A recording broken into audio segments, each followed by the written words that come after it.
All right, I would like to go ahead and do our 12 safety practices.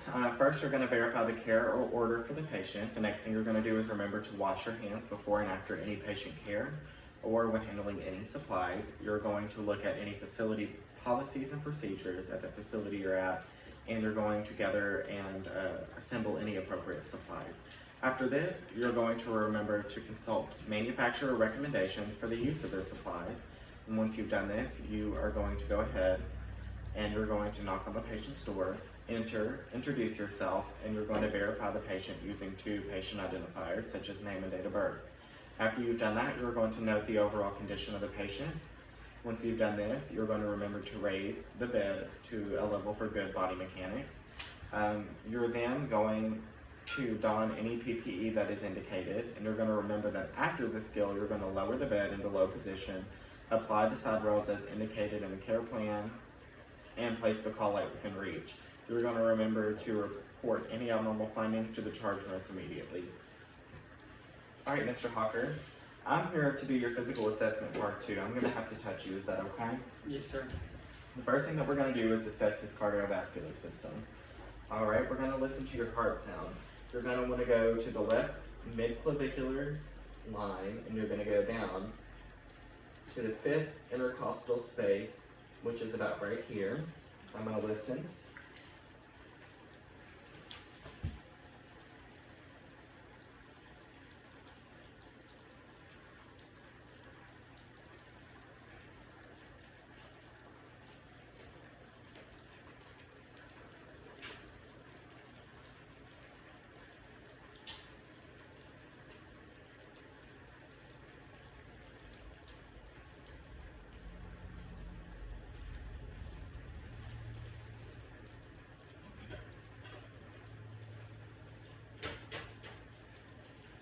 All right, Mr. Hawker's pulse rate is regular.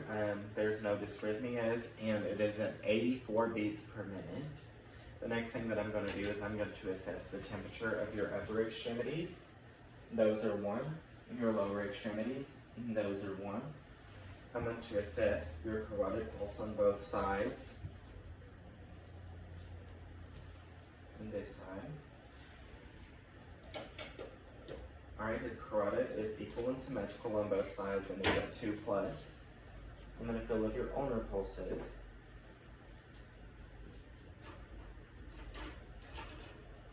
His ulnar pulses are equal and symmetrical and they're at 2+. I'm not noting any edema in his face, neck, or extremities. Alright, Mr. Hawker, we're going to move on to your respiratory system, okay? Alright, I'm going to watch you breathe for a minute and see how we're breathing.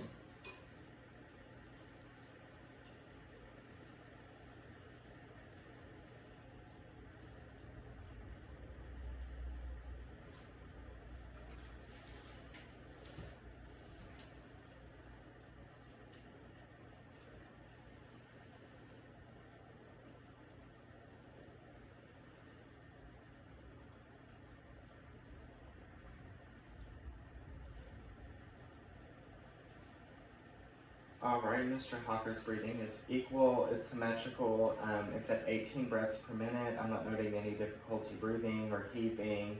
Everything is normal. Mr. Hawker, do you have a cough? No, sir. Are you having any sputum at all, production of sputum? No, sir.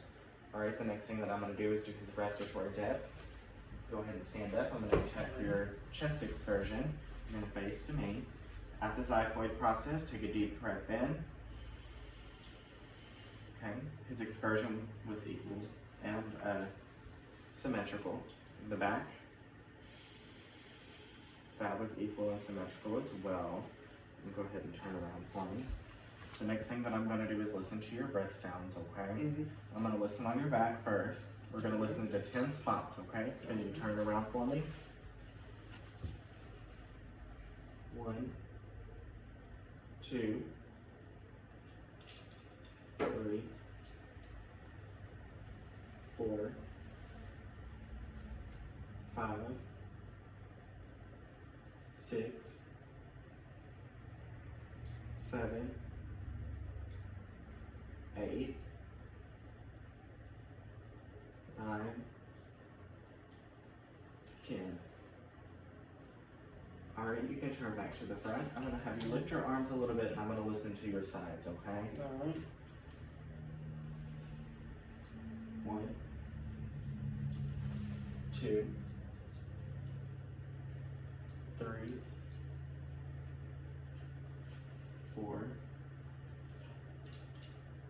5, 6, 7, 8. Okay, and I'm gonna listen to the front of your chest, okay? Okay. 1, 2, 3, 4, 5,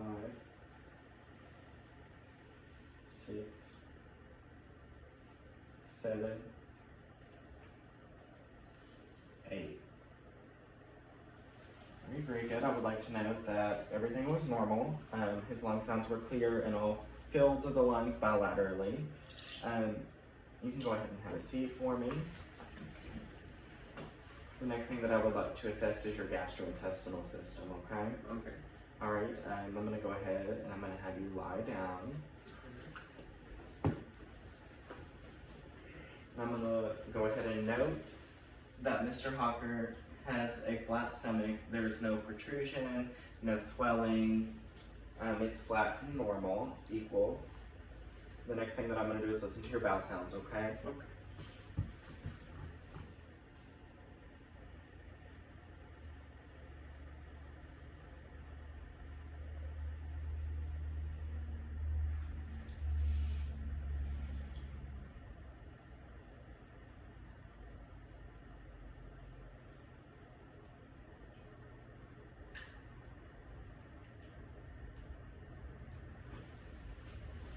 Okay, his bowel sounds are normal active, 5 to 35 within a minute in each quadrant. When was the last time you had a bowel movement? This morning. Alright, and was it normal? Mm-hmm. Alright, did it have the color brown, black, clay color? It was brown. Alright, and was it watery or was it solid? It's solid. Okay, very good. We can go ahead and assume that because he had a bowel movement this morning that his anus is patent. The anus is going to be tightly closed, it's going to be coarser skin, and it's going to be darkly pigmented. I also noted when doing his bowel sounds that he did not have any ostomies. Alright, and about how many times do you have a bowel movement in a day? 4 to 5 times. Alright, we're going to move on to your urinary system, okay? When was the last time you urinated? This morning. Okay, very good. And was it yellow? Was it amber? Was it dark yellow, straw colored? Yellow. Alright, and would you note it as clear and transparent or cloudy? Transparent. Okay, very good. Do you have any pain when you're urinating, like dysuria? No, sir. Do you have any urgency where you feel like you can't make it to the bathroom in time? No, sir. Do you have any nocturia where you feel like you have to get up and urinate multiple times during the night? No, sir. Do you have any incontinence where you can't control your bladder? No, sir. Any dribbling where after you finish peeing you continue to go? No, sir. Alright, very good. Do you note anything floating in your urine? No, sir. Do you note any clots in your urine? No, sir. Alrighty, I'm gonna go ahead and assess your reproductive system, okay? Okay. Can you go ahead and set up for me? I'm gonna educate you on a breast exam and on a testicular exam. So for a breast exam, you're gonna want to remember that for females, they have to do the exam on the 4th to 7th day of the menstrual cycle or immediately following. And you're gonna go ahead and remember that they, for postmenopausal men, that they can do the exam once a month on the same day of the month. So like with a truck payment or a car payment, okay? The first thing that they're gonna wanna do for the breast exam, you can also do this in the shower. You're gonna want to do this laying down and standing up. They're gonna stand in front of the mirror with their hands on their hips. You're going to look for any dimpling, and you're also going to be looking for any asymmetry. A little asymmetry is normal, but excessive asymmetry you would want to report to your healthcare provider. After you've done this, you're going to actually do the exam. You can do the vertical, wedge, or circular motion. Your vertical, you're going to go up and down areas of the breast without removing your hand, noting any lumps, lesions, or masses, okay? Or any painful areas. The circular, you're going to start the center and you're going to go out all fields of the breast without removing your hand.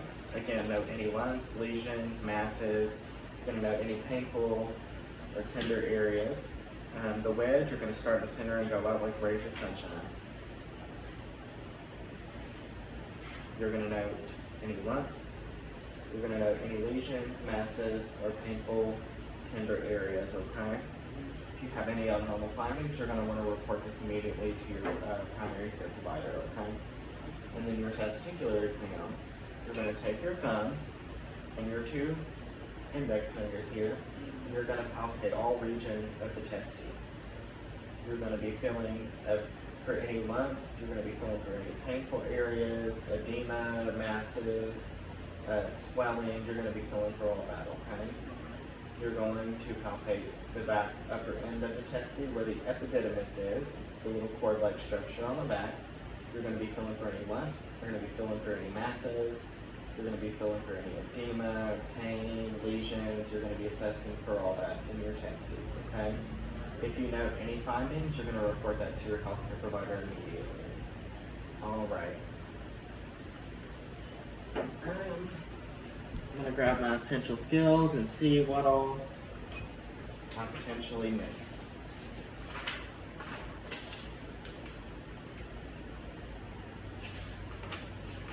Okay, I forgot to do nasal patency on the respiratory system, so I'm going to go ahead and have you occlude one side of your nose.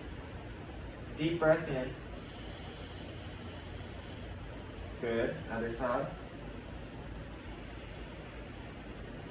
Okay, good. I would like to note that his nasal cavities are patent bilaterally. I didn't ask if he had any nausea or vomiting. Do you have any nausea or vomiting? No, sir. All right. I didn't note the odor of his urine. Do you have any strong odors? No. Like ammonia? Okay. Very good.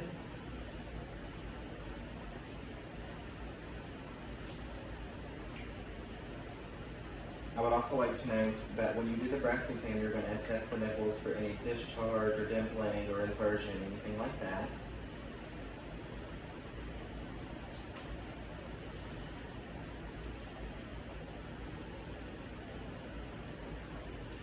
Alright, did you have any blood in your stool? No. Okay, very good. Alright, I believe that's all.